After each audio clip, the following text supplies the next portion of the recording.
Welcome back. You're now watching the political segment of the weekend show. We'll be discussing Nigeria at 60. Andy, how was your Oktoberfest? It was good, actually. I went for a youth symposium where we spoke about uniting Nigeria's young people.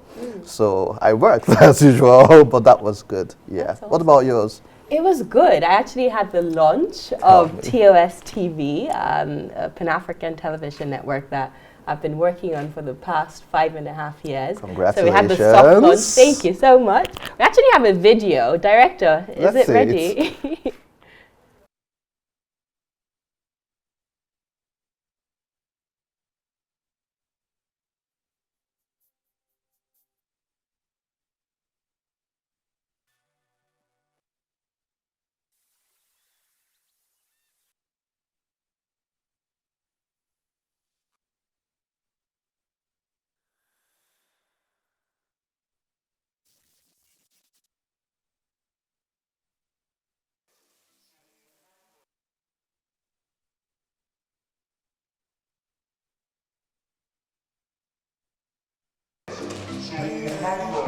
Me, I forgive the most I praise. 50 year right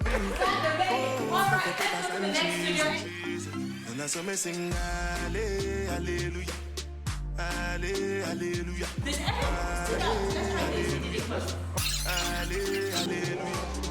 Last night a boy try kill me off. Shoot up my car, only got me to drive off. I did thank God to me jump and pass. Girl look like Swiss cheese rolls all over. Both by yes, the way. And that's what me sing. Hallelujah. Hallelujah. Hallelujah. Hallelujah. It's been long, it's true, since I had a talk with you. So I had to take this time to be alone with you.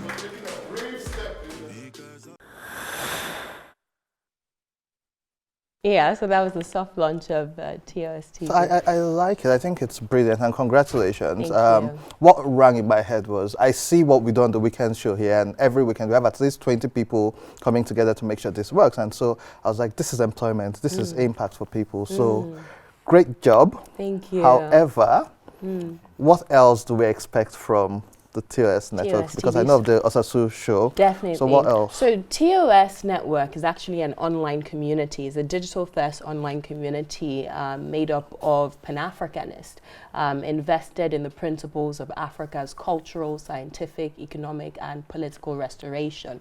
So what we do for the TV is to pull information and pull conversations that are being had online and discuss that with experts, policymakers on the 24-hour television. So we got our broadcasting license from NBC last year. So it's a full-fledged station. This was the soft launch because we're still working on creating 24-hour content, but it's truly amazing because Africa finally has a take. It's not just a Nigerian station. We're going to have skeletal bureaus in Addis Ababa, in Accra, in Johannesburg, in other African countries as well. So no more BBCs and CNNs telling our story for us. Africa finally has a voice on TOS, and we're happy to, you know, finally return power back to, you know, Africans. So that's what it's all about. You know, I like the part about Africans telling their story. And the reality is, we wait for news about us from other parts of the world. And like they always say, if you don't tell your story, people will tell it their way and how it suits them. So well done. Thank Amazing. you so much. Thank you, Rodney. I know your Oktoberfest was filled with some intrigues, but we'll get to you. You know, Oktoberfest this year was a bit different for a lot of Nigerians, especially in other parts of the, in all the different parts of the country, because we saw the protest, the Revolution Now protest. In some other places, we saw people just saying, there's nothing for us to celebrate. But the question is there? And Nigeria at 60 years old, while we produce the most resilient and talented people on earth, especially in the areas of tech, music, art, and fashion, we are still facing most of the challenges we faced 10 years ago. Over 44% of Nigerians live in extreme poverty. We have the highest number of out-of-school children, lack of free press, trampled human rights, and terrorism. So the real question is, why have we failed to change and develop as a nation despite having so much human and material resources at our disposal? We have a guest on Skype, and we have Rodney in the studio who will be talking to us about this. Yes, so Rodney Omeokachie, he is the CEO of Avo Creatives and the founder of Avocado Podcasts. Yeah. We'll come straight to you. But we also have Enenche virtually and Aminat Sule who will be chipping in this conversation. Rodney, the theme of Nigeria at 60 was and is togetherness. As a nation, you see what's going on in the public, and certain people have said we've never been as divided as we are at the moment. Now, the president delivered his speech, which a lot of people heard, and there were multiple reactions. But while he gave his speech of togetherness, he took out time to remember those who were in power between 1998 to 2015 to say they have pretty much the audacity to criticize a country they tried to ruin. How do you see us as a nation fixing this problem of division? How do we unite the nation? Wow, that's a tough question, because this is a conversation we have all the time. How do we bridge that gap? And I think it starts from seeing each other as human beings first of all. We have this thing where it's always us versus them. This mentality that is deep down in our psyches from God knows when. But I think slowly and surely we're having a situation where people are beginning to come together in their little groups. One thing we can all agree on is that Nigeria can do better, Nigeria can be better, and I think starting from that point, we can start to find ways to collaborate and bridge those gaps and those differences that we have put between us, whether it's east, north, or south. I think there is true value in just focusing on a common goal and knowing that in the end, this country is what we make it. And if you see what's happening in the States, they're even more divided than we are, but they've found a common goal this November to come together to make voting the highest priority. And I think when it's our time, we can do the same. Aminat Sule, if you can hear me, are you there? Hello. Hello? I think that's Enenche. Oh, that's Enenche. Do we have Aminat Sule on the line? Hi, Aminat. Yes. So is there anything worth celebrating? Nigeria at 60, do we have a lot to celebrate? For the past 6 decades since we gained our independence from the British, what have we been able to achieve and celebrate today? I think, I feel very uncomfortable when people ask me this question, simply because that day in, day out, there are people trying to leave Nigeria for a better life, and the idea that there's better opportunity outside of Nigeria. So I think our government still needs to work on how we can retain our citizens. That's very, very important.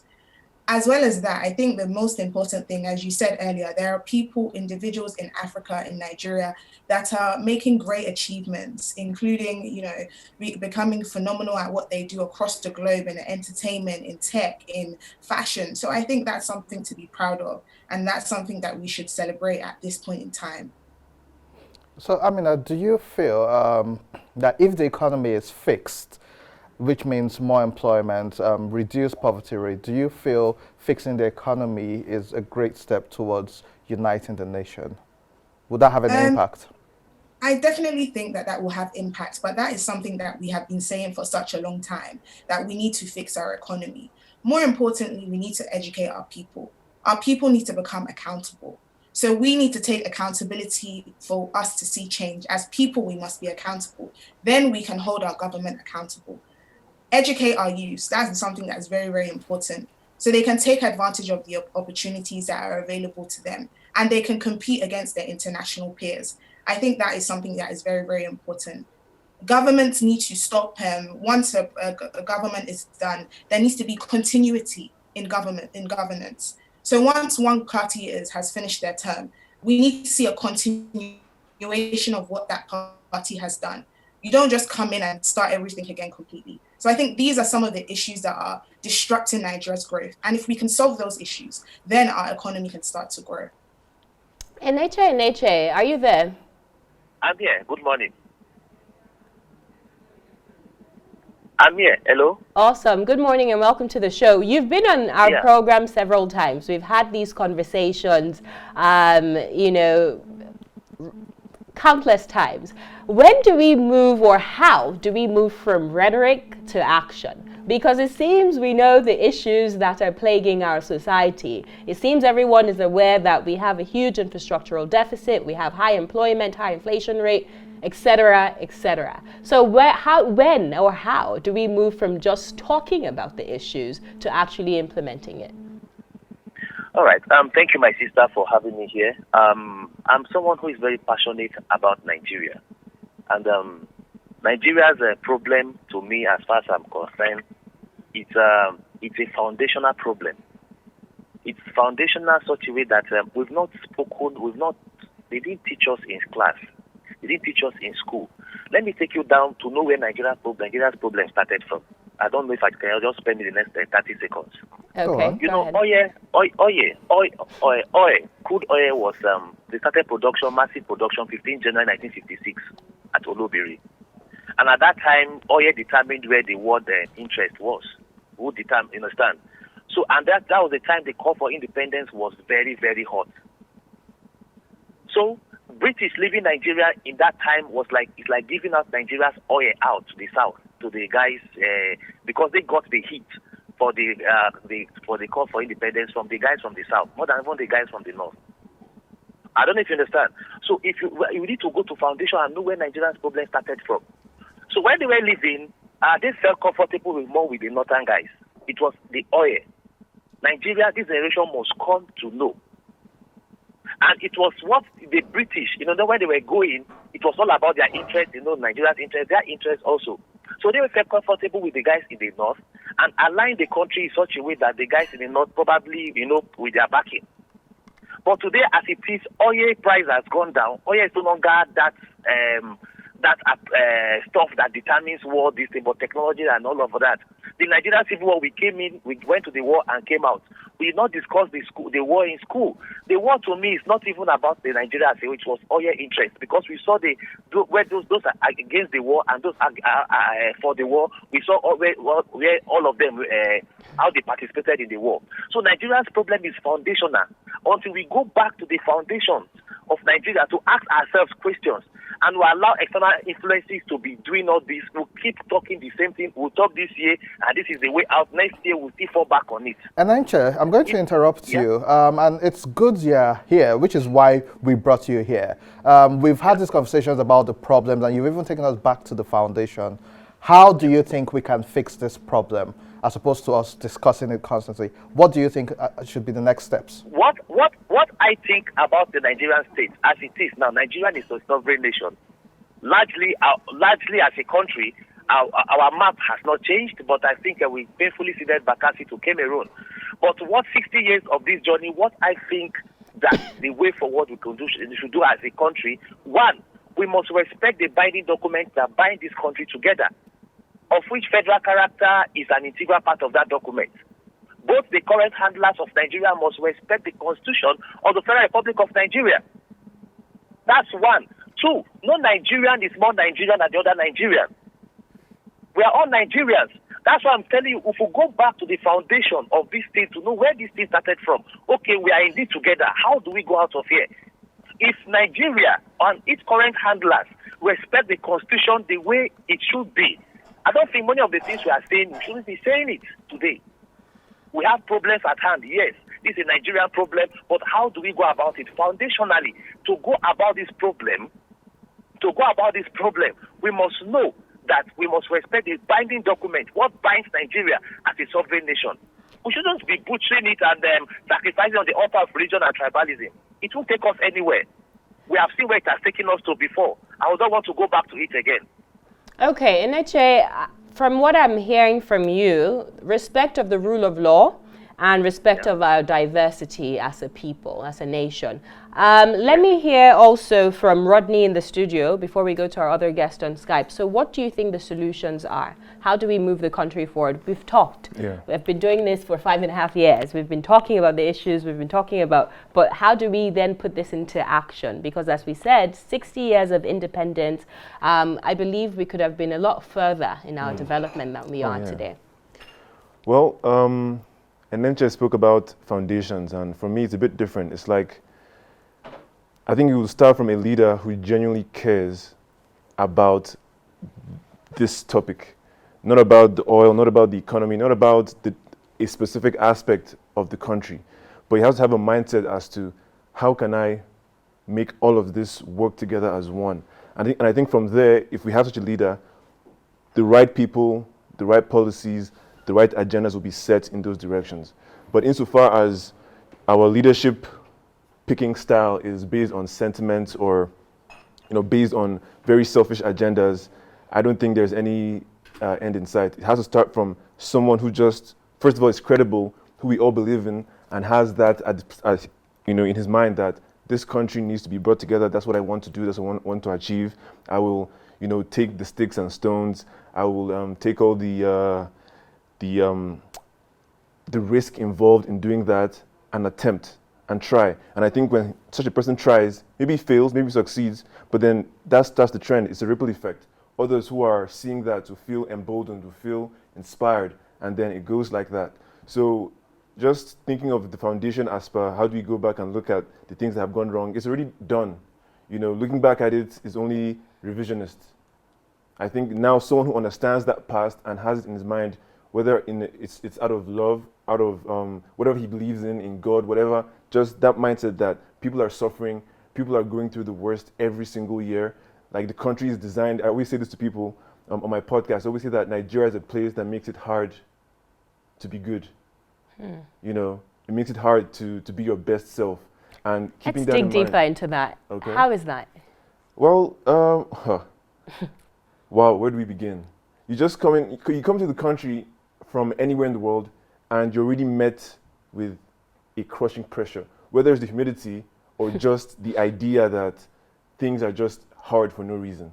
Things that should be simple, that should be basic, become a journey, a struggle. And you start from that perspective. You see how those who are wealthy even feel that pressure. You can only imagine how those who are worse off are struggling. And as a leader, you're looking at this, you're looking at how people are leaving. And I'll tell you this, people would rather die going to Liberia or going to Italy, die on the seas, than go another day, struggling here and suffering and being dehumanized by whether it's SARS or the justice system or whatever else is put in place to just, squeeze out every iota of dignity in you. It's really, so you just have to go back to someone who understands these troubles, who feels it as a human being, outside of politics, outside of sentiments, outside of his personal interest, and just wants to make things better. And when you start from there, good things happen. I want to bring Aminat back in. So I read President Muhammadu Buhari's independence speech, and he committed to raising 100 million Nigerians out of poverty in the next 10 years. Now, this current administration has 3 years to go, and so thinking about it, how realistic is this? Because number one, raising 100 million people out of poverty in the next 10 years when you have 3 years to go. And then you've seen the illustrious and innovative spirit of the average Nigerian where they've come up with new businesses. For instance, the bike riding, hailing, the bike apps in Lagos. You've seen certain businesses shut down as a result of regulation, not because business wasn't going well. So there obviously is a disconnect. How do you feel we can raise people out of poverty without government and regulation running these businesses out of the country at the same time? Very, very good question. And I'd first like to start by addressing when people make policies and we look at how achievable a policy will be, we must look at their track record. So we must look at what he has been able to do within the last 4 years and then compare it to, okay, what will be possible in the next 3 years? I think that's what we need to do. And based on that, idealistically, I don't think that that goal is possible.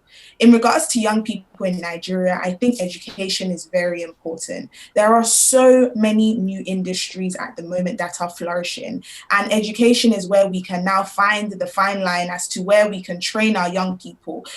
Industries, as I mentioned earlier, entertainment is on a rise. We have the tech industry on a rise as well. So if we can find ways to educate young people within those industries to create roles, I think that's where Nigeria will start to flourish. I think that is where the opportunities for young people will start to be harnessed. Once we can identify opportunities within those growing industries for them, then that's when we will start to flourish. And how do we identify those opportunities? We get help from international diaspora people like myself that will be able to come to Nigeria, educate the people there on different opportunities so that they can compete with their international peers. So I think that's something that is realistic that we can do in that time.